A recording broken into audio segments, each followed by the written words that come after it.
Halo, bertemu lagi dengan saya Bu Vini dalam mata kuliah Pengambilan Keputusan Strategis Berbasis Sistem di Rumah Sakit.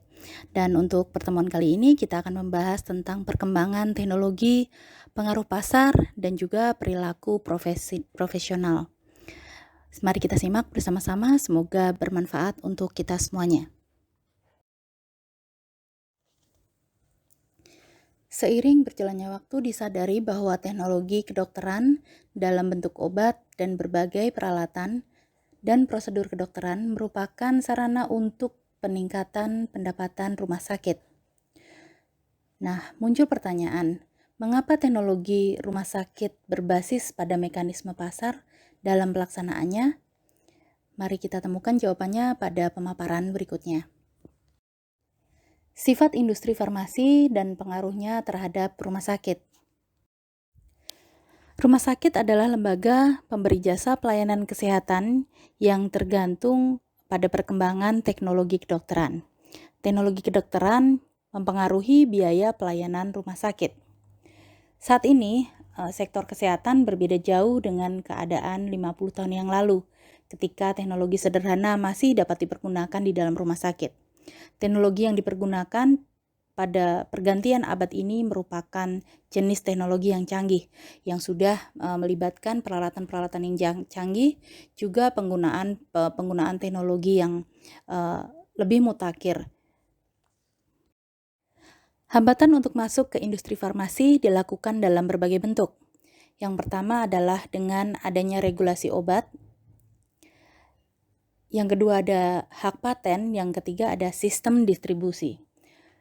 Hambatan pertama untuk masuk ke industri farmasi adalah aspek regulasi dalam industri farmasi yang sangat ketat. Di Amerika Serikat, regulator utama adalah Food and Drug Administration atau FDA, sedang di Indonesia dipegang oleh Badan Pengawasan Obat dan Makanan atau BPOM.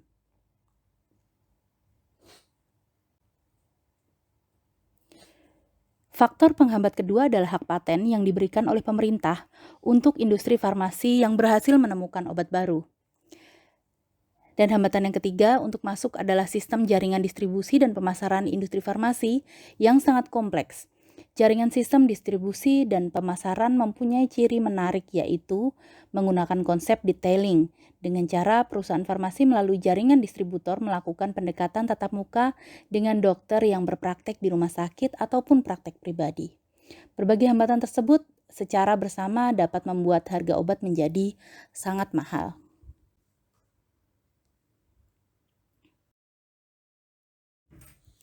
Apakah sifat teknologi tinggi dan pandangan hidup berbasis materi merupakan hal yang salah dalam industri obat dan teknologi di sektor kesehatan? Jawabannya tentu tidak, karena sektor industri global hanya dapat bergerak kalau ada keuntungan atau profit. Apakah dengan adanya obat-obatan generik, obat-obat bermerek akan lebih murah dan kurang diresepkan oleh dokter?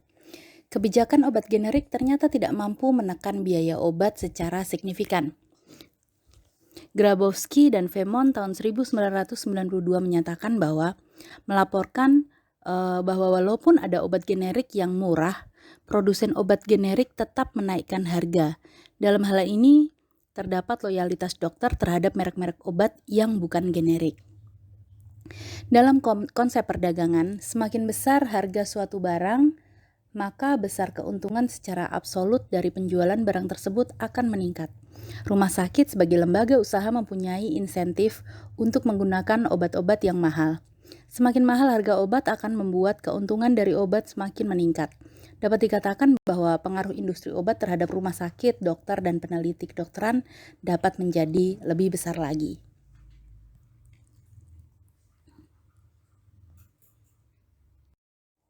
Motivasi bekerja tenaga kesehatan dan perilakunya. Dalam suasana bekerja dengan teknologi tinggi dan dipengaruhi oleh budaya global, masalah penghargaan bagi tenaga kesehatan di rumah sakit menjadi isu yang semakin penting dalam strategi pengembangan rumah sakit di masa yang akan datang. Dalam teori manajemen sumber daya manusia, Kenzo dan Robbins tahun 1996 mengatakan bahwa lembaga menggunakan penghargaan untuk memotivasi sumber daya manusia. Secara garis besar, ada dua macam penghargaan, yaitu intrinsik yang merupakan penghargaan diri sendiri terhadap pekerjaannya, ekstrinsik yang berasal dari lembaga tempat bekerja. Penghargaan dari tempat bekerja terbagi dua kelompok besar, yaitu penghargaan uang dan penghargaan non-uang. Yang pertama, penghargaan keuangan, antara lain gaji, insentif berdasarkan kinerja pekerjaan, berbagai program perlindungan sosial, dan kesejahteraan atau kesehatan. Yang kedua adalah penghargaan bukan keuangan, antara lain ruangan kantor yang nyaman, adanya ruang kerja sendiri, keluasan dalam jam kerja, diberi hak untuk menggunakan kartu nama hingga mendapat sekretaris sendiri. Berbagai jenis penghargaan ini dapat dipunyai seorang pekerja.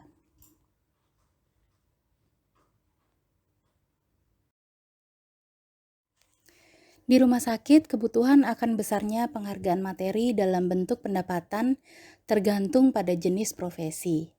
Pendapatan seorang dokter subspesialis bedah berbeda dengan pendapatan dokter umum di bangsal rumah sakit, dan berbeda pula dengan pendapatan seseorang manajer instalasi.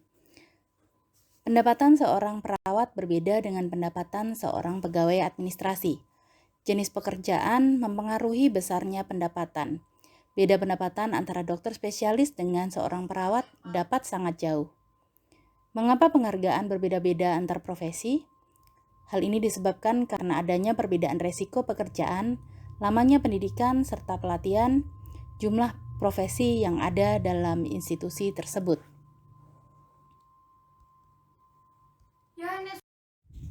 Tren teknologi kedokteran, hubungan profesional, dan rumah sakit.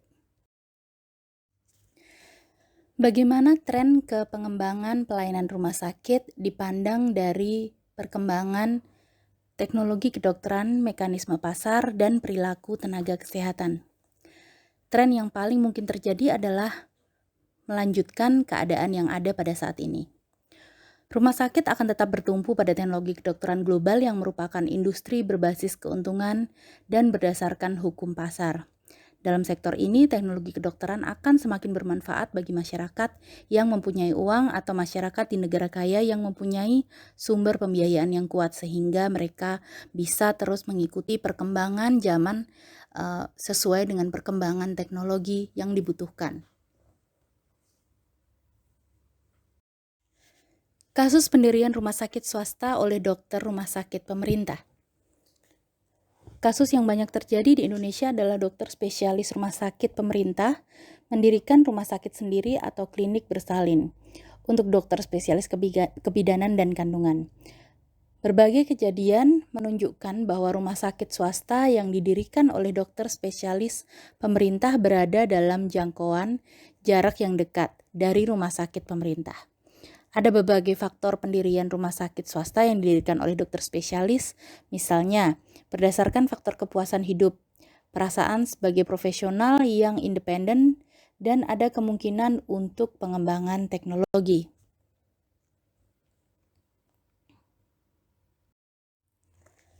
Kasus penjualan bahan medik dan obat oleh tenaga kesehatan. Kasus lain adalah penjualan oleh tenaga kesehatan di rumah sakit tanpa melalui sistem keuangan rumah sakit. Sebagai gambaran, sebagian dokter bedah tulang mempunyai kebijakan untuk melakukan operasi dengan menyertakan bahan, misal pen, sebagai bagian dari jasa yang diberikan. Dalam kata lain, bahan tersebut tidak disediakan oleh rumah sakit, tetapi disediakan oleh dokter bedah. Atau misal dokter spesialis mata yang menjual lensa bersama dengan jasa pelayanan operasinya. Atau dokter spesialis kesehatan kulit dan kelamin yang menggunakan ramuan pribadi dalam pengobatannya. Kasus pengembangan bedah jantung dan kerja kelompok. Kasus ini menggambarkan kesulitan sebuah rumah sakit pendidikan yang akan mengembangkan bedah jantung. Berbagai masalah menghadang. Salah satu masalah adalah tenaga spesialis yang ada di rumah sakit pendidikan cenderung tidak dapat bekerja secara tim. Para dokter spesialis yang sebagian besar adalah dosen di Fakultas Kedokteran ternyata sibuk dengan kegiatan mereka sendiri-sendiri di rumah sakit atau di praktek pribadi mereka. Kegiatan mandiri tersebut menyebabkan mereka sibuk untuk melakukan operasi dengan tingkat kesulitan yang rendah karena fasilitas rumah sakit swasta tidak sebaik RSUP pendidikan. Akan tetapi jasa medik yang diberikan oleh rumah sakit swasta tersebut sangat tinggi, dapat mencapai sekitar 10 kali lipat operasi serupa di RSUP pendidikan. Keadaan ini dapat menjadi salah satu faktor penghambat kemajuan tim bedah jantung rumah sakit pendidikan. Di samping berbagai faktor yang lain seperti kekurangan biaya operasional.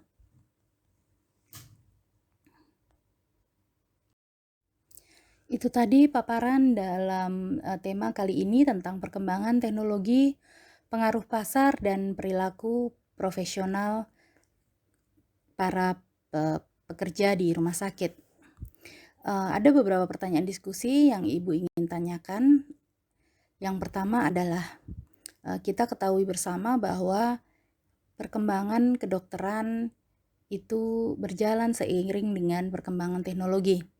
Nah, tapi di masa sekarang ini juga masih banyak beberapa rumah sakit atau klinik-klinik yang masih bertahan dengan peralatan-peralatan yang sangat sederhana.